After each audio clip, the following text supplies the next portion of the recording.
ন্যায় বিচারের স্বার্থে ক্ষমতাচ্যুত প্রধানমন্ত্রী ও গণহত্যা মামলার প্রধান আসামি শেখ হাসিনাকে বাংলাদেশ ফেরত পাঠানোর বিষয়ে আশাবাদী আন্তর্জাতিক অপরাধ ট্রাইব্যুনালের চিফ প্রসিকিউটরের বিশেষ পরামর্শক টবি ক্যাডম্যান।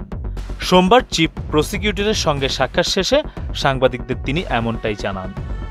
টবি বলেন, এখানে নিরপেক্ষ বিচারের নিশ্চয়তা দেওয়া হবে। এখন দেখার বিষয় ভারত বিচারহীনতার পক্ষে দাঁড়াবে নাকি বিচার থেকে রেহাই দেওয়ার পক্ষে দাঁড়াবে। আমরা আশা করি ভারত ন্যায় বিচারের পক্ষে থাকবে।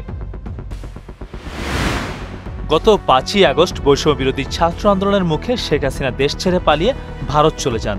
এরপর আন্তর্জাতিক অপরাধ ট্রাইব্যুনালের তদন্তে গণহত্যা ও মানবতা বিরোধী অপরাধ বিষয়ে একাধিক অভিযোগ জমা পড়ে, যার মধ্যে শেখ হাসিনার বিরুদ্ধে এবং তার পরিবারের সদস্য ও আওয়ামী লীগ নেতাদের বিরুদ্ধে গ্রেফতারি পরোয়ানা জারি হয়। এখন সবাই অপেক্ষা করছে ভারত এই বিষয়ে কি সিদ্ধান্ত নেয় এবং আন্তর্জাতিক বিচার ব্যবস্থার কি পরিস্থিতি তৈরি হয়।